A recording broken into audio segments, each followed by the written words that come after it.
Imagine for a moment that your entire life was a house. The foundation, the walls, the roof. Everything represents the choices you make, the priorities you set, and the people you let in. Now, what happens when the cornerstone of that house is missing? The walls crack, the roof sags, the foundation weakens. It might still stand for a while, but eventually it will collapse. That cornerstone is Allah, and the sad truth is, many of us build our lives around everything except Him. We chase wealth thinking it will bring us peace, but the more we earn, the emptier we feel. We pursue people hoping they'll complete us, but the more we rely on them, the more we taste betrayal and disappointment. We run after success, after status, after pleasures that fade, and we wonder why our hearts are restless. But the moment you finally decide to put Allah first, everything begins to change. Not because life suddenly becomes free of problems, but because your heart is no longer enslaved to the wrong master. Putting Allah first doesn't mean neglecting your family, your work, or your ambitions. It means realigning your heart so that He is at the center of every decision, every goal, every step you take. It means you stop asking, "What do people want from me?" and instead start asking, "What does Allah want from me?" It means you stop living for the approval of people who don't control your destiny, and you start living for the one who controls your breath, your provision, your life, and your afterlife. And here's the most beautiful part. When you finally put Allah first, the very things you were chasing start to come to you in ways you never imagined. Peace enters your heart, doors open that were once locked. People who are good for you are drawn to you, and even when hardships come, you carry a strength that no worldly success could ever give you. Putting Allah first transforms your entire existence. It shifts your perspective. Suddenly, trials that used to break you become means of drawing closer to Him. Failures that used to humiliate you now teach you humility and reliance on Him. Loneliness that used to eat you alive now becomes moments of intimate conversation with your Lord. Life doesn't necessarily become easier, but it becomes lighter because you're no longer carrying it alone. You have Allah, the most powerful, the most merciful, the best of planners, guiding your every step. And this decision to finally put Him first is the single greatest turning point you could ever experience. Because when Allah is first, everything else falls into its proper place. So today, let's go deep into this reminder. Let's explore what truly happens when you finally make Allah your priority, your anchor, and your refuge. Because this decision will not just change your dunya, it will change your akhirah forever. There is a reason why the Quran describes the heart as the place where faith lives, where fear lives, where peace lives, and where restlessness lives. Your body may be healthy, your bank account may be full, your house may be luxurious, but if your heart is in turmoil, nothing in this world can make you truly happy. And the truth is, most of us live with a restless heart without even realizing it. We feel an emptiness inside, a constant craving for more, a dissatisfaction that no matter what we achieve, no matter who we are with, no matter where we go, it never truly goes away. That emptiness is not a coincidence. It is the natural state of a heart that has been disconnected from its creator. You see, the heart was designed by Allah. He created it. He knows its needs. He knows its hunger. He knows what fills it and what leaves it thirsty. And Allah Himself told us in the Quran, "Verily, in the remembrance of Allah do hearts find peace." That one verse alone is the secret to life. Because it tells us that no matter how much we chase the dunya, no matter how much we run after people, no matter how much we drown ourselves in entertainment, relationships, or material success, the heart will never be at rest unless it is connected to the one who created it. Think about your own life for a moment. Think of the times you felt restless. Maybe you were scrolling endlessly on your phone, looking for something to grab your attention. Maybe you were moving from one relationship to another, searching for someone to complete you. Maybe you were constantly working, constantly chasing money, constantly thinking, if I just get this one promotion, this one job, this one opportunity, then I'll finally feel at peace. But every time you achieved something, the satisfaction faded. Every time you got what you wanted, the emptiness returned. Why? Because the heart doesn't run on money, it doesn't run on fame, it doesn't run on people, it runs on Allah. Just like a body cannot survive without food and water, the heart cannot survive without its true nourishment, the remembrance of Allah. When you finally put Allah first, when you finally make Him the anchor of your heart, that hunger inside you begins to quiet down. That storm that was raging inside of you finally begins to calm. The voices of doubt, fear, and anxiety begin to fade, replaced with a stillness that you cannot explain but you can feel. And this peace doesn't come from ignoring reality or pretending life is perfect. No, it comes from the deep, unshakable certainty that no matter what happens in this dunya, you are connected to the one who is in control of everything. When you wake up in the morning, instead of grabbing your phone first thing, you remember Allah first. You start your day with His name, and suddenly the entire day feels lighter. When something bad happens, instead of panicking, instead of feeling crushed, your first instinct becomes to say, Inna lillahi wa inna ilaihi rajiun. We belong to Allah, and to Him we return. Your heart no longer shatters with every loss, because you know that everything is from Allah and everything will return to Him. That is a kind of peace that no wealth, no human being, no worldly success can ever give you. When you put Allah first, you stop comparing your life to everyone else's. You stop looking at what people have and feeling jealous, because you realize that true success isn't in what they show on social media. It's in how close you are to Allah. The jealousy, the envy, the anxiety about not being enough, all of that begins to melt away, because you finally understand that your worth is not measured by the car you drive, the clothes you wear, or the followers you have.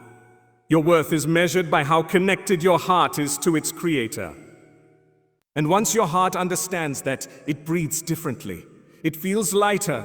It feels safe. Because the heart that is with Allah is never truly afraid, never truly broken, never truly lost. Think about it. How many people do we know who have everything the dunya can offer but still live in depression, still struggle to sleep, still drown their sorrows in substances or distractions? And then, on the other hand, you see people who have very little. Maybe their homes are small, maybe their bank accounts are empty, but when you sit with them, you feel a calmness radiating from their faces, you feel a light in their hearts, you feel a joy that makes no logical sense. What's the difference? The difference is who they put first. The ones with everything but no peace put the dunya first, while the ones with little but endless calm put Allah first. This is the secret that most of the world ignores. And let's be real, putting Allah first doesn't mean your life becomes free of pain. No, trials will still come, people will still hurt you, you will still lose things. But here's the difference. When Allah is first, the pain doesn't destroy you anymore. It shapes you. It teaches you, it pushes you closer to Him. And even in the middle of heartbreak, your heart still has a strange kind of serenity, because it whispers, my Lord is with me. He knows what I cannot explain. He sees what I cannot show, and He will never abandon me. That is the kind of peace that carries you through the darkest nights. When you put Allah first, your salah is no longer a chore, it becomes your safe space. You long for it because it is the one time in your day when your heart can finally breathe, when your burdens can finally be lifted, when your tears are seen by the one who truly understands them. Your deep seeker becomes medicine for your soul. Saying Subhanallah, Alhamdulillah, Allahu Akbar isn't just lip service anymore. It becomes a rhythm that keeps your heart alive. And the Quran, which once might have felt distant or difficult, suddenly feels like it's speaking directly to you, answering the very questions you didn't even say out loud. All of this is the result of putting Allah first. Your heart finds peace because it no longer has to pretend. It no longer has to carry the weight of pleasing everyone. It no longer has to chase temporary highs that leave you empty again. It no longer has to feel lost because it has found its home with Allah. And the truth is, nothing compares to that. No vacation, no amount of money, no relationship, no success can ever match the stillness of a heart that rests in the remembrance of its Lord. That is why the Prophet told us that true richness is not in wealth, but in the richness of the soul. When your soul is rich with Allah, you could have nothing in this dunya and still feel like you have everything. And maybe right now you're thinking, I want that peace. I need that peace. But my heart feels heavy. My sins feel many. My mistakes feel too great. Let me tell you something. The peace of Allah is not only for the perfect. It's not only for the pious. It's for every single one of us, no matter how far we've strayed. The heart can be cleaned. It's the heart can be revived. The heart can be healed. And the very first step is putting Allah first again, even if you've ignored Him for years. The moment you take that step, Allah runs to you. The moment you remember, He remembers you. The moment you turn to Him, He opens for you doors of peace you never imagined. And that peace doesn't stop. It grows, it deepens, it stays with you until the day you leave this dunya. And when that day comes and the angel of death comes to take your soul, do you know what happens to the heart that put Allah first? The angels descend with words of peace. Fear not nor grieve, but receive the glad tidings of paradise which you were promised. Imagine leaving this world with peace in your heart and entering the next with peace on your lips. That is the ultimate reward of a heart that finally put Allah first. One of the most beautiful things that happens when you finally put Allah first is that life begins to unfold in ways you could never have scripted. We human beings are planners. We map out our futures, we set goals, we make schedules, we chase after opportunities thinking we know what's best for us. But how many times has life proven us wrong? How many times have you tried so hard for something, only to see it slip through your fingers? How many times did you cry because a door you desperately wanted was shut in your face? And yet, months or years later, you looked back and realized it was actually a blessing, that Allah was protecting you from something you couldn't see. That's the reality of putting Allah first. You begin to understand that your plans are limited, but His plan is perfect. You stop obsessing over what closed, and you start trusting that if Allah didn't allow it, it means He has something far better waiting for you. When Allah becomes your priority, the doors of your life are no longer dictated by people, by bosses, by opportunities, or by circumstances. They are dictated by the one who owns every single door. And here's the miracle. Allah can open doors in places you never even knew existed. He can take you from the lowest point in your life and raise you in ways that leave you in tears of gratitude. He can take something you thought was the end of you and turn it into the beginning of your greatest blessing. He can turn an enemy into a friend, a rejection into redirection, a heartbreak into healing. And He can do all of it instantly in ways you couldn't have planned even if you tried. Think about Yusuf, who was thrown into a well by his own brothers. At that moment, every door seemed closed. He was a child, abandoned, helpless, betrayed by those who should have loved him most. But because he put Allah first, because his heart never let go of tawakkul, Allah opened doors for him in ways no human being could have predicted. From the darkness of a well to the home of a minister. From the chains of a prison to the throne of Egypt. That's what happens when Allah is in control of your doors. The path may look impossible to you, but to Him, it is already written, already perfectly arranged. And this isn't just the story of prophets. This is your story too. Look back at your own life. How many times were you saved from something you thought you wanted? How many times did you cry over something you lost, only to realize later that Allah gave you something far better in return? When you put Him first, you begin to see these patterns more clearly. You begin to notice His hand in the details. You begin to trust that even if you don't understand now, one day you will. And that trust brings a freedom like nothing else. Suddenly, you don't panic when plans fail. You don't crumble when doors close.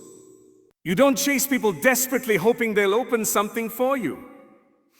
Because you know the one who holds all the keys, and you know that if He wants something for you, no one can stop it.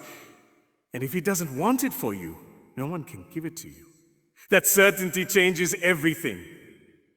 When Allah is first, opportunities start coming from directions you couldn't imagine. Suddenly someone recommends you for a job you never applied for. Suddenly someone enters your life and changes it for the better without you looking for them. Suddenly, a project you thought was dead gets revived in the most unexpected way. These are not coincidences. These are the barakah of putting Allah first. Because He has promised us in the Quran, and whoever fears Allah, He will make for him a way out, and will provide for him from where he does not expect. That verse alone is enough to carry you through life.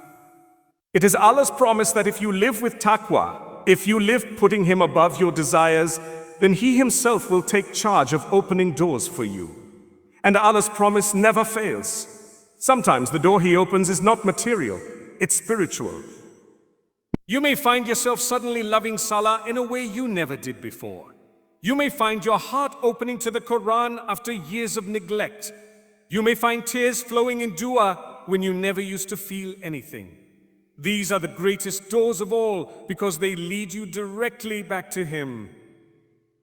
And when Allah opens that door, it means He wants you close. He wants to forgive you. He wants to guide you. What greater gift could there be than that? And don't think these doors only open in good times.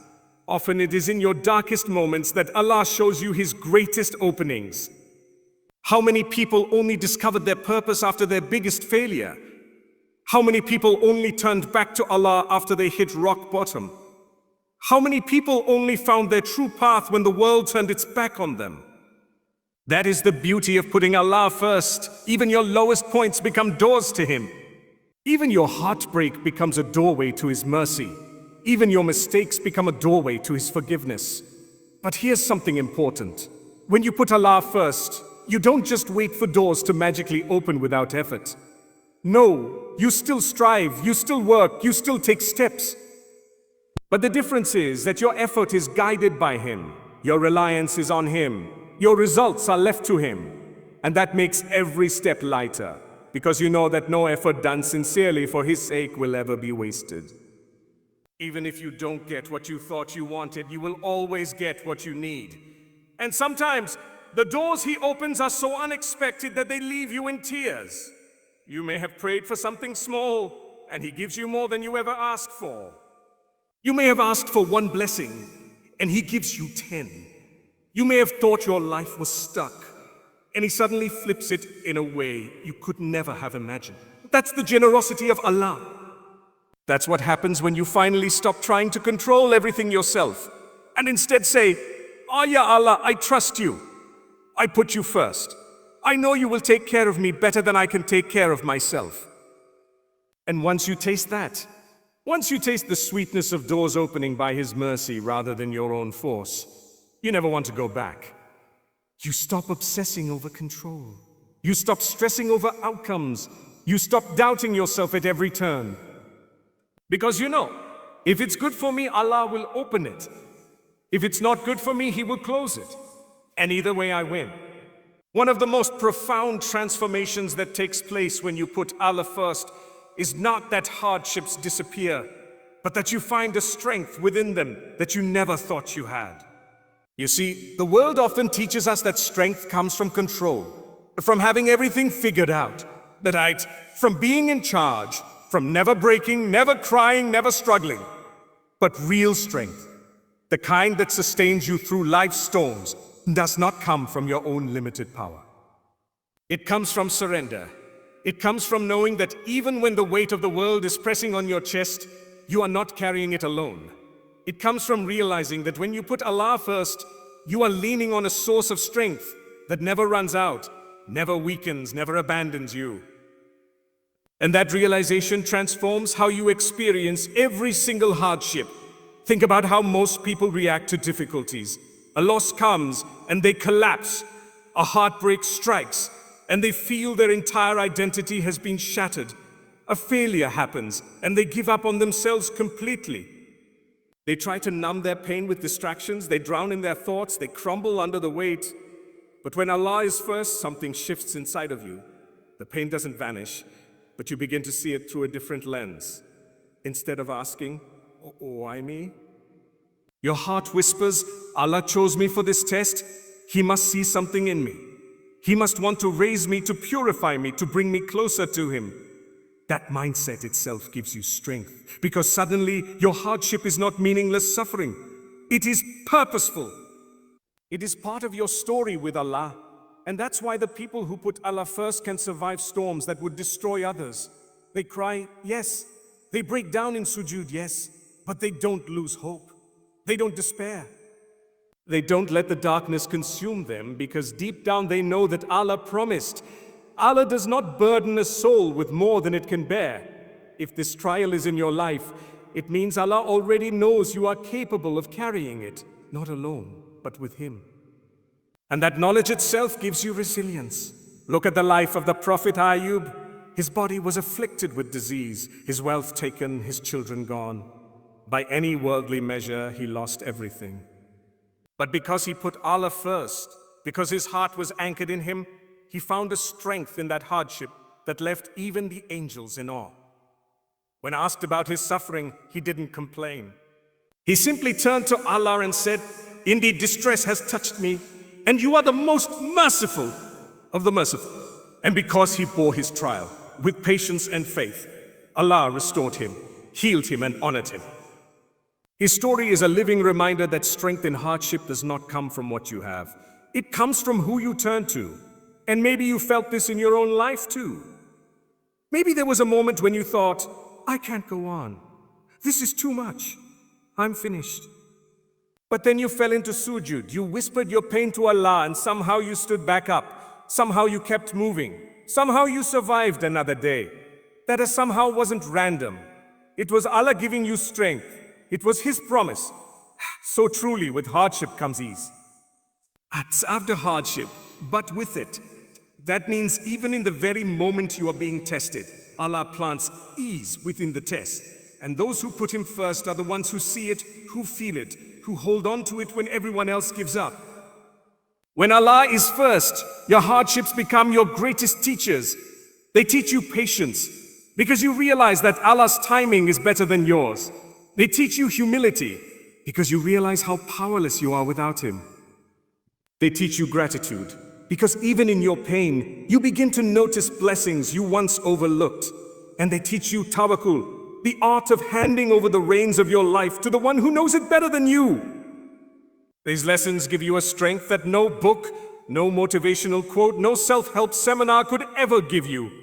Because this strength isn't man-made, it's divinely gifted. And here's the most powerful part. When you put Allah first, your pain becomes worship. Every tear you cry in sujood is written as a form of dhikr. Every time you restrain yourself from complaining to people and instead complain to Allah, you are raised in rank. Every moment you bear with patience becomes a shield for you on the day of judgment. This transforms the way you see your struggles. They are no longer just heavy weights on your chest. They are opportunities, they are investments in your akhirah, they are bridges between you and your Lord. And that changes the way you carry them. Instead of dragging them with despair, you carry them with dignity, with faith, with hope. That doesn't mean you won't have weak moments. Of course you will. You're human. But the difference is your weakness no longer destroys you. Your weakness becomes a doorway to Allah's strength. Because every time you fall onto His mercy. Every time you stumble into His forgiveness. Every time you feel like giving up, He catches you with a reminder, with a verse, with a sign that says, "I am with you." And that assurance is enough to make the heaviest burdens bearable.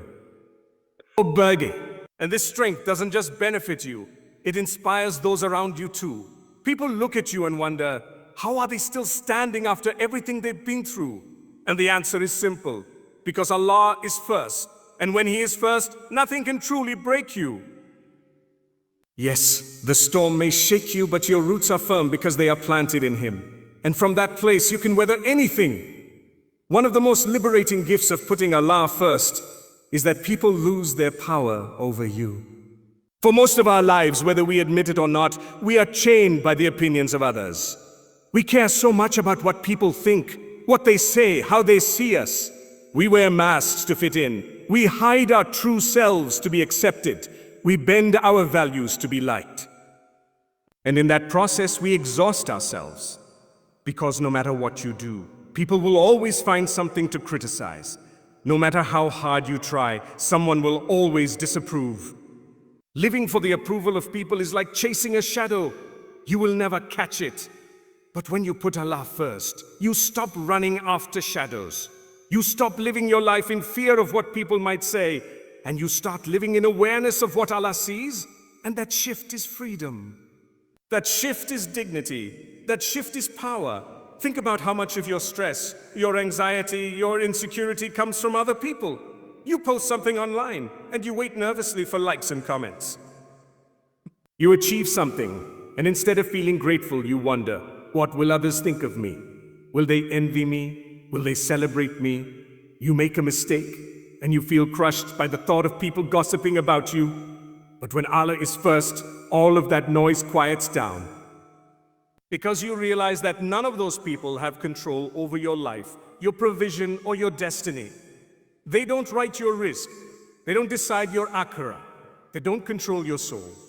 So why should their opinions change your heart? When Allah is your priority, His approval becomes enough for you. And once His approval is enough, the disapproval of the entire world cannot shake you. Look at the prophets. Every single one of them faced rejection, mockery, and opposition from their people. Now preached for 950 years, and most of his people still turned away. Ibrahim was thrown into a fire for refusing to bow to idols. Musa was chased by Pharaoh's army. Muhammad was insulted, mocked, called names, and attacked. But what gave them the courage to keep going? It was the fact that they put Allah first. They understood that their mission was to please Him, not people. And because of that, no insult could silence them, no rejection could break them, no criticism could stop them. That is the strength that comes when your heart no longer belongs to the crowd. It belongs to the Creator. And this doesn't just apply to dawah or big missions. It applies to your everyday life too. Maybe you've wanted to start praying at work, but you were too shy about what your colleagues might think. Maybe you've wanted to wear hijab, but you were afraid of people's comments. Maybe you've wanted to say no to something haram, but you feared losing friends. When Allah isn't first, those fears dominate you. But when He is first, you rise above them. Because suddenly you realize, what is the value of pleasing people if it means displeasing the one who gives me everything? What is the value of being accepted by the crowd if it means being distanced from Allah? And once you truly internalize that, saying no becomes easier. Taking a stand becomes natural. Living authentically becomes possible. And here's the beautiful irony. When you stop living for people, people actually begin to respect you more. They may not always agree with you, but they recognize your sincerity, your integrity, your consistency. They see that you are not a puppet of trends, not a slave to validation, but someone who stands firmly on principle. And even if they mock you in the beginning, deep down, they admire the strength you carry. But that's not why you do it. You do it because you know that dignity comes from Allah. And He has promised that whoever humbles themselves before Him, He will raise them before people. Think about the peace of mind that comes with this. No more sleepless nights worrying about what people think of you. No more bending yourself out of shape just to be liked. No more letting the opinions of others define your worth. Your worth is defined by your Creator. And He says you are honored when you put Him first. That realization sets you free from chains you didn't even know you were wearing. And that freedom allows you to live boldly, to live honestly, to live without fear. But the opposite is true too. If you don't put Allah first, you will always be controlled by people. If you live for likes, you will die by their absence.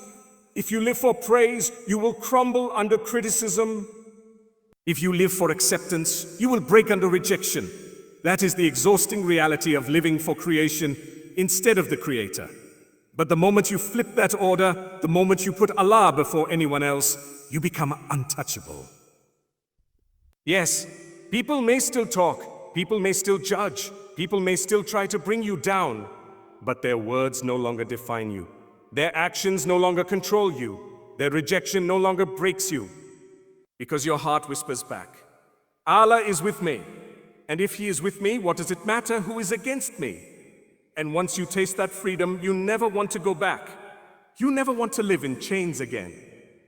You realize that the only real approval worth chasing is Allah's, and the only real rejection to fear is His.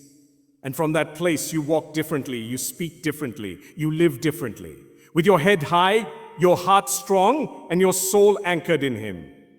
One of the most beautiful and often overlooked gifts of putting Allah first is something called barakah. Barakah is not just blessing, it is a divine expansion. It is when Allah places goodness, growth, and unseen benefit into something that looks small, and yet it stretches far beyond what you could ever imagine. It is when your time, your wealth, your energy, and even your relationships carry a sweetness and a benefit that cannot be measured by numbers. And the reality is, most of us are living without barakah. And that's why, even with so much in our lives, we feel like it's never enough. You may have 24 hours in a day, but without barakah, those hours vanish without meaning. You may have money in your hand, but without barakah, it disappears without benefit. You may have opportunities, but without barakah, they slip through your fingers and leave you empty. But when Allah is first, when you prioritize Him above all else, suddenly barakah enters your life and everything begins to feel different. Think about time first. How often do we complain, "I don't have enough time"? We rush from one task to another, we chase deadlines, we drown in distractions, and the day ends leaving us tired but unfulfilled. But when you put Allah first, you discover a secret: barakah in time. You make space for salah and somehow your tasks still get done. You carve out moments for Quran and somehow your day feels lighter. You wake up for Fajr and somehow you carry more energy throughout the day than if you had slept longer. This isn't magic. This is barakah. Allah takes your limited hours and expands them with His blessing so that they stretch, they benefit, they carry weight. You may not have more hours, but you will have more life within those hours. And that is something no planner, no productivity hack, no motivational coach can ever give you. Only Allah can. And it's the same with wealth. Look at the world today. People are earning more than ever before, yet so many feel poorer than ever. Salaries increase, but debt increases with it. Luxuries increase, but satisfaction decreases with them. That's what wealth without barakah looks like. It enters quickly, but it leaves quickly. It dazzles the eyes, but it doesn't nourish the soul. But when Allah is first, your wealth carries barakah. Maybe the amount is the same, but suddenly it lasts longer. Suddenly it benefits more. Suddenly it brings contentment instead of worry. You find yourself spending less but feeling richer. You give in charity, and instead of decreasing, your wealth feels lighter, purer, more abundant. Because Allah has promised us, whatever you give in charity, He will replace it. Not just replace, but multiply, purify, and bless it. Barakah is not about having more. It's about having enough, and more than enough, in ways you cannot measure. You may earn less than someone else, but your money stretches further. You may have fewer hours than someone else, but your time produces more. You may have fewer resources than others, but your results surpass theirs. Why? Because Allah's blessing is upon it. And that blessing comes when He is first. And here's the amazing thing: barakah shows up in ways you don't expect. Maybe you were running late, but Allah delayed just enough to protect you from an accident. Maybe you lost money in one deal, but Allah saved you from a bigger loss. Maybe your job didn't work out, but Allah opened a new door that brought more fulfillment and stability than you imagined. This is barakah. Not always visible in the moment, but always real, always present, always shaping your life for the better. And barakah doesn't stop at time and wealth. It spills into your relationships too. When Allah is first, your love for others becomes purer, your friendships become stronger, your family ties become lighter to maintain. You find conversations filled with sincerity instead of gossip, time together filled with benefit instead of wasted hours. Even disagreements and conflicts soften because your heart is guided by Allah in how to handle them. That too is barakah. But here's the key: barakah is tied to obedience. You cannot expect barakah if you chase the dunya at the expense of Allah. You cannot expect barakah if you cut corners with your salah, your honesty, your responsibilities. But the moment you say, "Ya Allah, I put you before everything else," that's when barakah begins to pour into your life in ways you didn't plan for. Because Allah sees the sacrifice you made, the time you gave up for Him, the wealth you shared for Him, the desires you restrained for Him. And He responds by placing barakah into what you have left. And that barakah is more valuable than anything you could have gained by putting the dunya first. And the beauty of barakah is that it's not always loud or flashy. Sometimes it's subtle.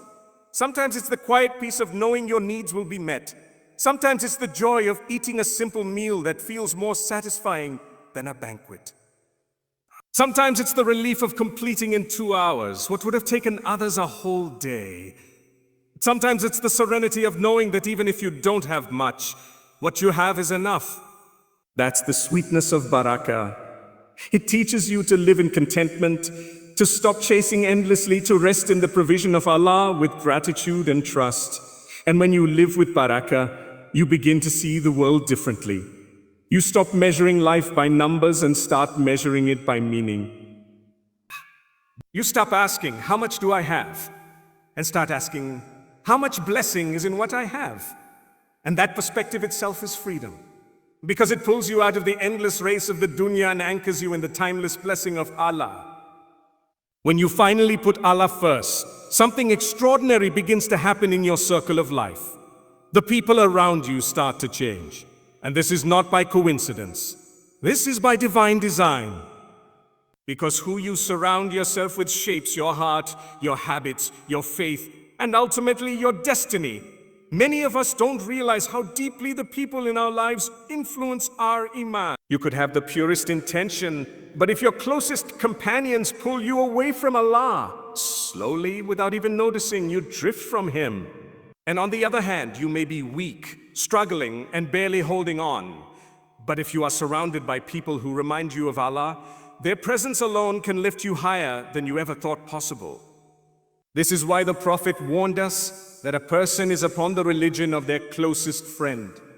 And when you put Allah first, Allah in His infinite mercy begins to guide you towards those people who will bring out the best in your faith. You begin to notice that toxic connections start to fall away. Friends who only wanted to waste your time, to pull you into gossip, to distract you with dunya, suddenly they don't feel as close anymore. People who encouraged your bad habits, who fueled your laziness, who mocked your attempts to grow closer to Allah, slowly their influence weakens.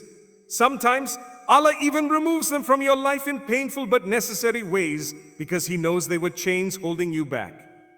And though it may hurt at first, in time you look back and realize it was protection. Allah never takes away someone from your life, except that He replaces them with someone better.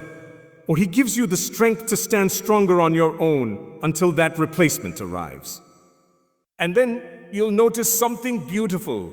Doors opening to new friendships, new companions, new souls whose hearts are aligned with yours. You'll find yourself drawn to people who speak about Allah naturally, people whose company softens your heart instead of hardening it, people who remind you to pray without making you feel ashamed, people who inspire you to aim higher without making you feel less.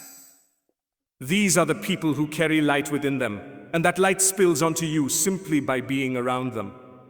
You may not even spend years together, but one sincere conversation with them can impact you more than 100 empty gatherings with others. That is Allah's way of gifting you company that nourishes your soul. And sometimes attracting the right people doesn't mean they physically enter your life. Sometimes it means Allah allows you to connect with teachers, mentors, scholars, or reminders that you would have never found otherwise.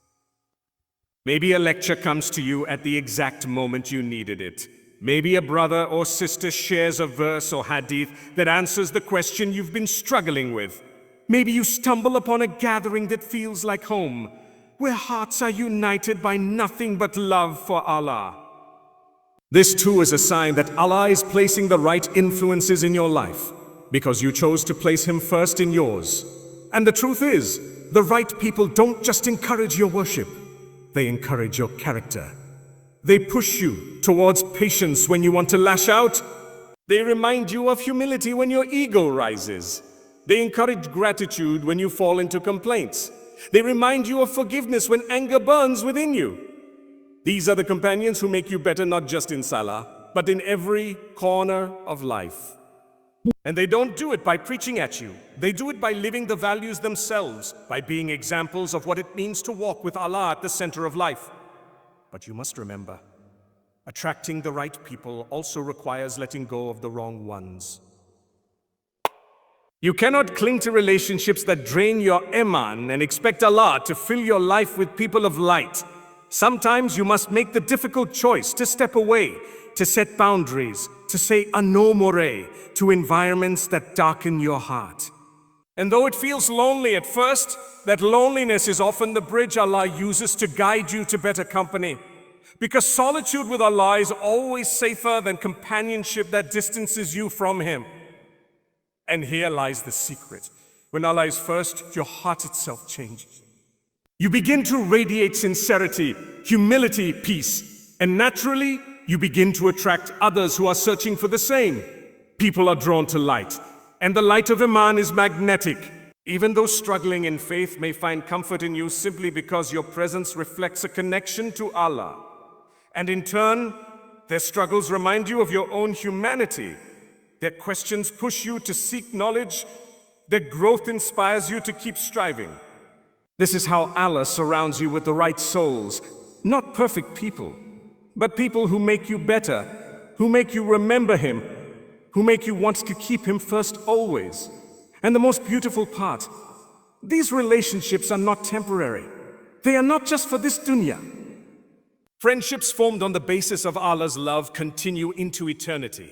The Prophet told us that those who loved each other for Allah's sake will be seated on thrones of light on the day of judgment, shaded under Allah's mercy when there will be no shade but His. Can you imagine? The very companions you prayed with, the very friends who reminded you of Allah, the very loved ones who supported your faith, being with you in Jannah, rejoicing together forever. This is the ultimate fruit of attracting the right people, not just support in this life, but companionship in the next. So when you put Allah first, trust that He will guard your heart, He will purify your circle, He will distance you from those who harm you, and He will bring into your life those who carry you closer to Him. And if for a time He leaves you alone, it is not loneliness, it is preparation. Preparation for stronger faith, deeper reliance, and a circle that is worthy of the journey you are about to take. And this journey is not just about people, it is about everything around you aligning with Allah's plan. When you finally put Allah first, there is a calmness that begins to settle inside you, a peace that cannot be shaken no matter how chaotic the world around you becomes. And this peace is not the kind that comes and goes with circumstances. It is not tied to wealth, relationships, status, or comfort. It is something far deeper, something rooted in the very core of your heart. You see, most people spend their entire lives chasing after peace in all the wrong places. They believe peace will come once they earn enough money, once they marry the right person, once they travel, once they achieve their dreams, once people finally respect them. But every time they reach one of those milestones, they discover that the peace they were hoping for is still missing. The emptiness remains, the restlessness lingers, and so they chase the next thing, and the next, and the next, until life passes them by, restless, unsettled, unfulfilled. But the one who puts Allah first discovers what everyone else is still searching for. That true peace is only found with Him. It's the kind of peace that comes when you realize that no matter what happens, Allah is in control. You stop panicking over what you cannot change. You stop fighting battles that are not yours to fight. You stop obsessing over outcomes that were never in your hands. Instead, you rest your heart in the knowledge that Allah is the planner and His plan is always better than yours. This surrender does not make you weak. It makes you strong because you are no longer crushed by the weight of the world. You carry your burdens differently now. Yes, they may still be heavy, but they are no longer on your shoulders alone.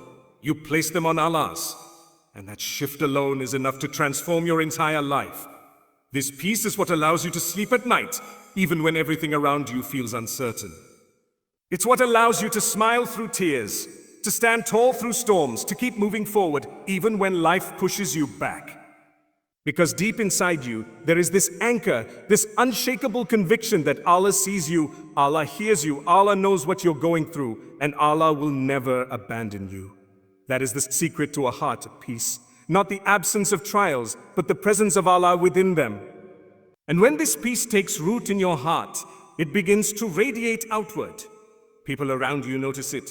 They wonder why you are calm when others are panicking, why you are hopeful when others are despairing, why you are patient when others are giving up. And the truth is, it's not because you're stronger than them, it's because you are connected to the source of strength. The storms of life don't break you anymore because your heart is anchored to the one who controls the storm itself. And this peace does not only benefit you, it transforms the way you treat others. A restless heart is quick to anger, quick to envy, quick to despair, quick to lash out. But a peaceful heart forgives easily, loves deeply, and shows mercy freely. Because when your own soul feels secure with Allah, you don't need to compete. You don't need to prove yourself. You don't need to tear others down. You live with ease because you know your provision, your honor, your destiny, all of it is in Allah's hands. Think about it.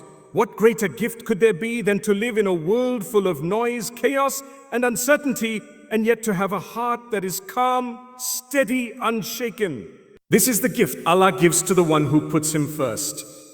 The Quran tells us, "Verily, in the remembrance of Allah do hearts find rest." And this remembrance is not just saying His name with your tongue, it is living with Him in your heart, keeping Him at the center of your decisions, your priorities, your dreams, your struggles. That is where the rest comes from. That is why the believer can lose everything in dunya and still stand firm because they never lost Allah. And perhaps the most beautiful part of this peace is that it is not temporary. Worldly peace is fragile. One problem, one mistake, one heartbreak, and it shatters. But the peace that comes from Allah is resilient. It grows stronger with every test. The harder life pushes you, the deeper your peace becomes, because every difficulty pushes you closer to Allah. And with each step closer, the more unshakable your tranquility becomes. This is why some of the most peaceful people you will ever meet are those who have gone through the harshest trials. Their peace was not built on ease, it was built on faith. And so, when you put Allah first, you are not promised a life without challenges, but you are promised a heart that can withstand them all. A heart that remains calm in the face of uncertainty. A heart that is content even when the dunya is falling apart. A heart that whispers Alhamdulillah in both sunshine and storm. And this peace is not just for this life. It is a taste of the eternal peace of Jannah, where hearts will never fear, never grieve, never ache again. But before you get there, Allah allows you to experience a glimpse of it here, in this dunya, if only you put Him first. And this leads to something even greater, something even more powerful, something that goes beyond peace. When you put Allah first, He gives your entire life a new direction, a higher purpose, and a legacy that echoes beyond your own existence. When you finally put Allah first, your entire life gains a clarity and direction that no amount of worldly success could ever give. Suddenly, you are no longer wandering aimlessly, chasing one empty goal after another, hoping that the next achievement, the next relationship, the next possession will finally satisfy the ache inside you. Instead, everything begins to align. You wake up with a reason. You live with intention. You walk with purpose. Every decision you make, every step you take, every plan you form is filtered through one question. Will this bring me closer to Allah or take me further away? And that simple question becomes the compass that guides you, saving you from countless regrets and wasted years. You realize that life was never meant to be about chasing dunya, impressing people, or competing in vanity. Life was meant to be about worship, about gratitude, about service, about preparing for the meeting with Allah. And when that truth finally sinks into your heart, it changes everything. Your work is no longer just work. It becomes a means of halal provision, an opportunity to give charity, a way to feed your family with dignity. Your relationships are no longer just social connections. They become acts of worship, where kindness to your spouse, mercy to your parents, love for your children, respect for your friends all become steps toward Jannah. Even your hardships are no longer meaningless suffering. They become ladders of elevation, chances to show patience, doors through which Allah raises your ranks. Nothing is wasted when Allah is first. Every moment of your life becomes infused with meaning. And this is what makes you unstoppable. When your purpose is tied to Allah, nothing in dunya can break you. People may misunderstand you, they may leave you, they may mock you, but you keep moving forward because you are not living for them. You are living for the one who gave you life. And when you live like this, the barakah that enters your time, your health, your wealth, and your relationships is something beyond imagination. You begin to accomplish more with less. You begin to feel content with what you have. You begin to see doors open where you thought there were none. Because Allah Himself takes charge of your affairs. And perhaps the most beautiful part is this. When you put Allah first, your story doesn't end when you die. Your sadaqah continues to flow. Your du'as for your children continue to protect them. Your good deeds continue to shine in the records of angels. Your legacy lives on because anything done for Allah never dies. So ask yourself, what greater purpose could there be than to live a life where every breath, every word, every effort is a step toward the eternal gardens of Jannah? That is the reward of putting Allah first, a life of clarity in this world, a heart full of peace, and an eternity of joy in the next. So as you reflect on everything we've spoken about, remember this: life is short, the dunya is temporary, and every breath you take is a step closer to your final meeting with Allah. The question is, who will you have lived for? People, wealth, fame, and distractions will all fade, but what you gave for Allah, what you sacrificed for Allah, what you dedicated to Allah will remain forever. Putting Him first is not just a choice. It is the only path to true peace, lasting success, and eternal happiness. So today, don't just listen and move on. Make this your turning point. Make this the day you realign your priorities. The day you silence the noise of the dunya. The day you decide that no matter what comes and no matter who leaves, Allah will always be first in your heart. Because when you put Him first, He will never put you last.